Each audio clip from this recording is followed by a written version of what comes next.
So we are now at the second part of my report. No? So let's now talk about the advantages of internal control. So here are some of advantages of implementing an internal control in a business. One, it provides accurate and reliable data to the management for taking correct decisions. So ito po ang primary concern nito is dun sa accounting internal control, no? Dun sa mga data na nire-record sa accounting system. So, kapag po may internal control dun sa data and then may assurance tayo na tama yung mga data na kinokollect natin na nagiging input sa mga reports na pinagbabasehan naman ng analysis and evaluation at decision making ng mga management, pag may internal control po, na-assure natin na yung desisyon na ginagawa natin ay tama kasi nakarely siya sa tamang data. Ensure that policies and procedures are complied with. No? So, kagaya po nung nabanggit natin kanina doon sa unang part, no? Isa kasi sa mga objective ng internal control ay i-assure na yung mga policies and procedures ng business regarding hiring, purchasing, no, contacting of auditors, no, relating with the government, with suppliers and investors, no, may mga policy po diyan, no. So, ina-assure po ng internal control na yung mga policy na to ay naipapatupad, no. Internal control promotes operational efficiency and helps to attain organizational goals. So, ilang beses natin na-point out to na yun talaga yung ultimate goal, no, ng internal control. Na ma-assure na maaabot ng company yung kanyang mga goals in the most efficient and effective way. Internal control safeguard the assets of the organization and ensures the reliability of accounting records. So, yung reliability of accounting records na pag-usapan na natin sa 1, so, pag-usapan natin yung safeguarding of assets, ano? Though nabanggit ko na rin 'to dun sa unang part kanina, no? So, internal control na-assure na walang nami-misappropriate na assets, no? Yung cash na galing sa customer, walang nakukupit, no? Yung mga assets ng business ay hindi nagagamit sa personal interest ng sino mang empleyado, no? Yung mga assets ng business ay kumbaga, yung benefit ay talagang ang nakikinabang ay yung company, no? Hindi yung company president, no? So, isa po yan sa mga objectives ng internal control, no? At advantage, no? Assurance na yung nakikinabang sa assets ng business ay yung business lang at hindi yung mga personal interest ng mga empleyado at managers. Meron din pong advantage ang internal control sa mga external auditors, no? So, i-define muna natin ano ba yung external auditors. Ang external auditors, sila po yung mga CPAs po yan na ino-audit yung financial statement ng isang company to assure na ito ay na-prepare in accordance with the proper accounting standards. So, ano yung naitutulong ng internal auditors sa trabaho or nung internal control rather sa trabaho ng external or independent auditors? Una, helps the auditor in framing the audit program, no? Kasi po pinag-aaralan ng auditor yung internal control ng isang business na i-audit niya yung financial statements, no? Kasi kailangan niyang malaman gaano ka-effective yung internal control ng business na to kasi doon nakadepende kung ano yung mga procedures at extent ng evidence na kailangan pa niyang i-gather to form an opinion about the financial statement of a business or of the business, no? So, yun po yung tulong niya sa auditor, no? Yung internal control tumutulong kung effective yung internal control, pwedeng mabawasan yung mga procedures at evidence na i-gather ni auditor. Internal auditor helps in, or internal control helps in ascertaining the extent of test check that can apply, no? So, medyo related din siya sa number 1, no? So, depende sa effectiveness at design ng internal control, si external auditor magde-design hanggang saan ba yung kanyang i-check at i-test at gaano karaming evidence ang kanyang i-gather.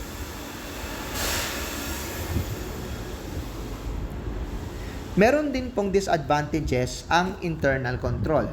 First, it is expensive, no? Especially for small businesses. Halimbawa na lang po yung segregation of duties, 'di ba? Nabanggit natin kanina na sa isang transaction dapat hiwalay yung taga-kolekta, ihiwalay yung taga-record, no, nung cash na nakolekta at hiwalay rin yung taong mag-a-update dun sa accounts ng customer na kinolektahan ng pera, no? Ngayon, kung small business ka, that will be expensive kasi mag-hire ka ng 3 o 4 na empleyado para lang matupad yung internal control sa collection ng cash. 'Di ba? Marami pang yan, marami pang transaction. Halimbawa na lang sa purchasing. Sa purchasing kailangan may internal control din. Halimbawa, yung ideal internal control para sa purchasing ng inventories, kailangan, let us say, 3 o 4 na tao. So, ang dami mo ng empleyado, edi maraming salaries expense. Mas malaki yung papasweldo mo. So, that's why, sometimes,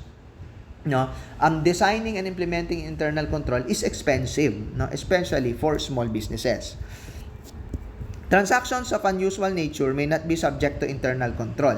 Kasi po, normally, yung internal control, dinidesign lang siya para sa mga regular and recurring transaction, kagaya ng collection from cash customers, approval of credit application, purchasing of inventories, purchasing of equipment. Yan po yung mga normal na transactions na kayang i-controlin at i-monitor ng internal control. Pero may mga non-routine transactions po na hindi basta-basta kayang i-monitor ng internal control. Halimbawa po, yung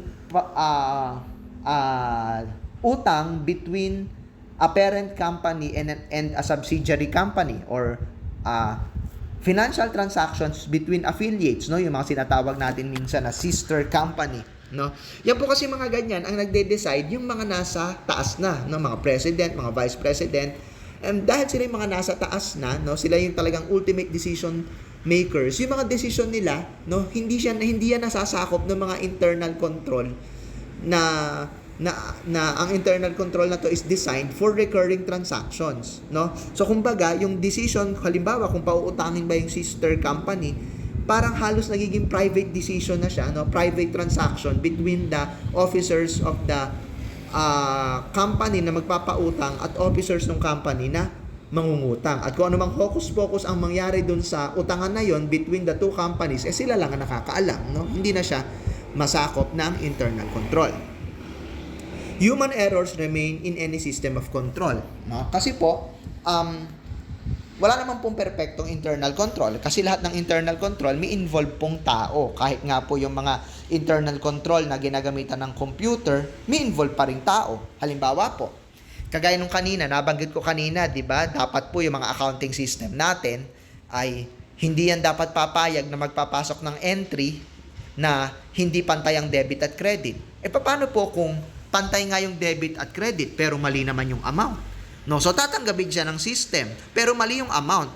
Pantay nga siya, Kunwari, ang dapat na amount 50,000, ang nai-enter ng clerk 5,000, pantay na debit at credit pero 5,000. So tatanggapin pa rin siya, 'di ba? Ng system pero mali yung amount, Bakit tinanggap ng system? Kasi balance siya, Debit 5,000, credit 5,000, pero still mali. Bakit mali? Kasi mali yung ipinasok ng clerk, di human error, So, wala pong perfectong internal control, Human judgment and human errors can still affect the effectivity of internal control. Limitation of preventing frauds committed through collusion between persons, Kapag po nagkaroon na ng sabwatan, ma-override na po yung internal control, Ibig sabihin ma-override, parang mawawala na siya ng silbi. Halimbawa, yung example po natin kanina, kunwari, hiwalay yung taga-kolekta ng cash sa customer, hiwalay yung taga-record sa journal, hiwalay din yung taga-cancel doon sa records ng accounts receivable or yung customer accounts. Ngayon, kung yung tatlong yan magsabwatan para madispalko yung pera, wala nang kwenta yung internal control.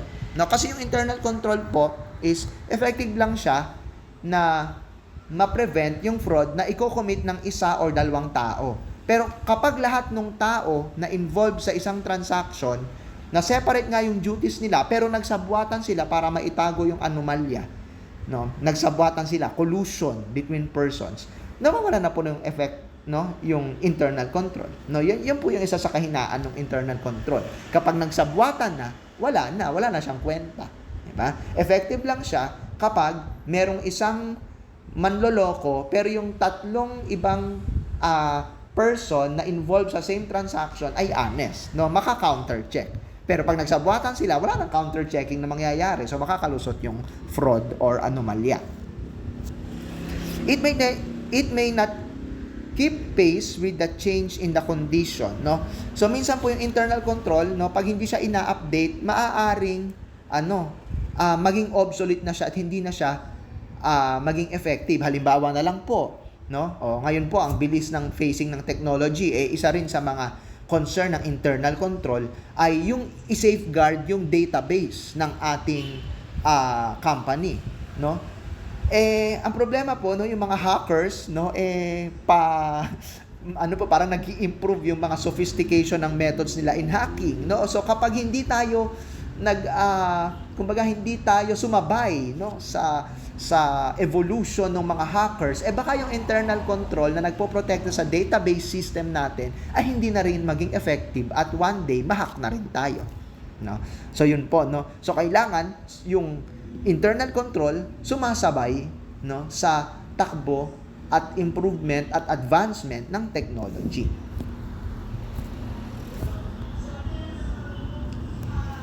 So pag-usapan naman natin po ngayon yung isa sa mga component ng internal control, yung tinatawag na internal check.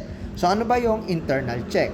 So it is an arrangement of the duties of staff members of the accounting function in such a way that the work performed by a person is automatically checked by another. Internal check is an accounting procedure where routine entries for transactions are handled by more than one employee in such a way that the work of one employee is automatically checked by another for the detection of errors and irregularities. So in short po, para siyang may kinalaman dun sa segregation of duties, no? Na yung trabaho ng isa, kung ano man yung error na ginagawa niya, mako-correct nung isa pa, no? Pwede rin po yan na halimbawa, pag accounting clerk ka, no, tapos magagawa ka ng journal entries, bago ipasok yung journal entry, pa-approvean muna sa accounting supervisor. No? So yan po yung isa sa mga example ng internal check.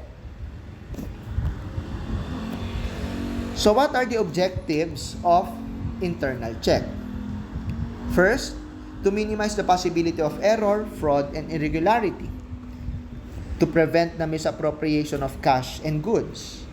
To allocate duties and responsibility to every clerk in the organization so that he may be held responsibility for their particular fraud and errors. To ensure an accurate recording of all business transactions.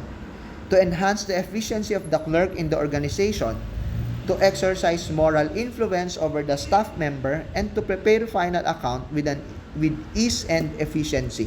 So, yung pong internal check, no, ay dahil nga merong supervisor na nagche-check, halimbawa, yung example ko kanina, yung journal entries, bago ipasok sa system, che-checkin ng supervisor, no? Pin-prepare ng clerk, i-check ng supervisor.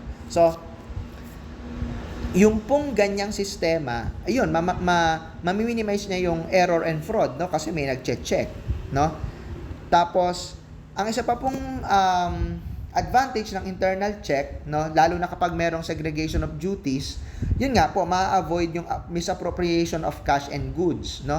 Kasi walang isang tao na may total control sa isang transaction, no? So, hindi niya maiitago, no, totally yung kanyang pagnanakaw halimbawa ng assets. Okay?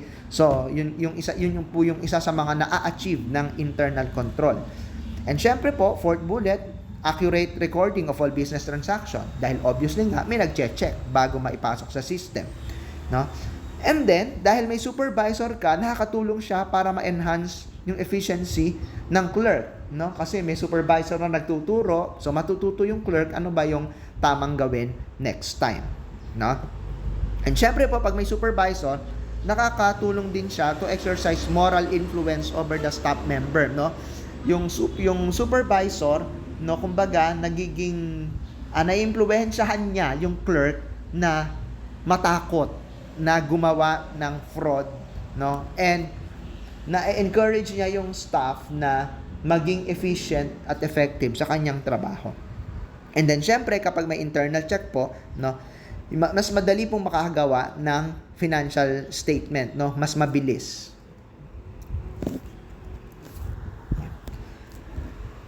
So, what are the advantages of internal check? First, proper division of work, no? So nabanggit na natin yan kanina sa mga segregation of duties.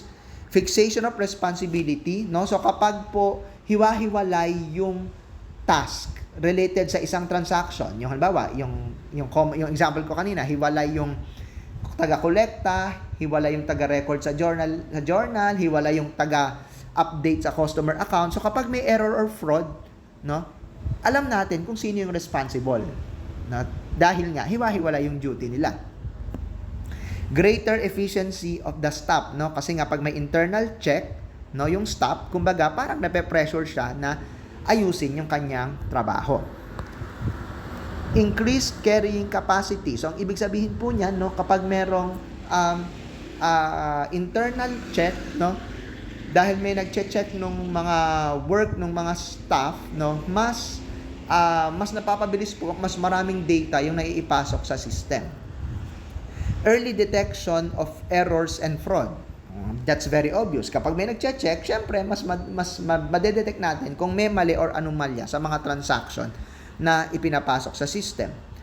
Easy preparation of final account, no? Or sinasabi nating easy preparation of financial statements, no? Kasi nga, pag walang error, no, hindi tayo mahihirapang mag-prepare ng financial statement. And then, truth and accuracy of accounting can be available, no? Obviously, no? Dahil nga may nagche-check, di accurate yung accounting records ng isang business. Advantages ng internal check sa owners. Genuineness and accuracy of the account, no? So, bilang owner, may assurance ka na yung accounting data na pinagbabasehan mo ng mga decision mo is correct and accurate. Overall efficiency, economy in operations, increased profit, etc. No? So, kapag may internal check, no, mas mabilis yung mga processes, no? Mas konti yung error, mas mabilis, no? Mas efficient, and eventually, no, makakatipid tayo sa cost, no? Posible din na yung ating pagiging mabilis sa mga transactions. Halimbawa, dahil sa internal check, mas mabilis tayo mag-process ng customer order. So, pag mabilis tayong mag-process ng customer order, madadagdagan yung sales natin kasi may impress natin yung ating mga customers. Meron din pong advantages ang internal check sa auditor. First, there's no need for detailed examination of books of accounts, no? So, kapag may internal check, no, mababawasan yung trabaho ni external auditor, no? Kapag i-audit na niya yung financial statement ng isang business, hindi na niya kailangang busisiin pa hanggang sa huli-hulihang detalye ng account, no? Dahil merong internal check, may assurance siya na yung balances sa mga accounts ng business ay tama. And then it reduces burden, no? Medyo related din sa one, no? Kapag maganda yung internal check system ng isang business, no? Edi mas uunti yung trabaho ni external auditor, no? Kasi mas reliable yung mga evidence na gagather niya from the business entity. Kasi yung evidence ay nasala ng internal check.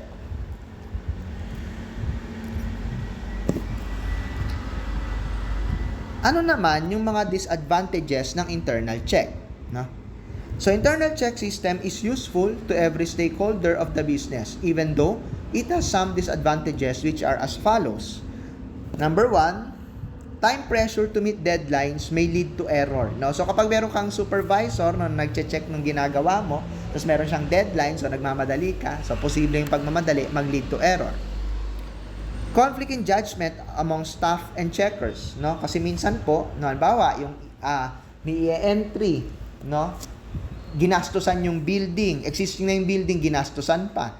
So, ang issue po kasi sa accounting dyan, ano ba siya? Isasama ba siya sa cost ng building o i-expense as repairs?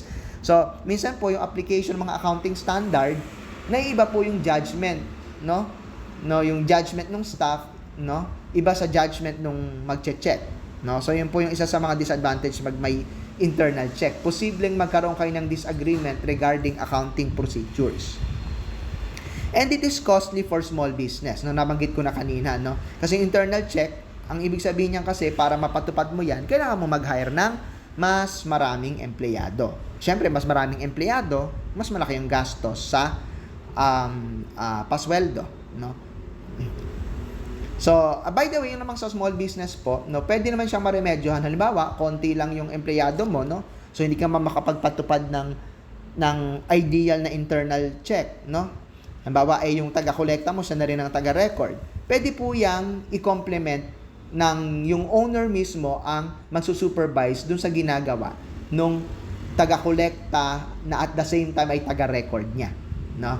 So, yun po yung isa sa mga posibleng gawin ng small business. Kung wala siyang pera na pang-hire ng maraming empleyado para magkaroon ng segregation of duties, pwedeng yung mismong owner na po ang mag-supervise sa ginagawa ng mga empleyado niya na may hawak ng mga incompatible responsibilities.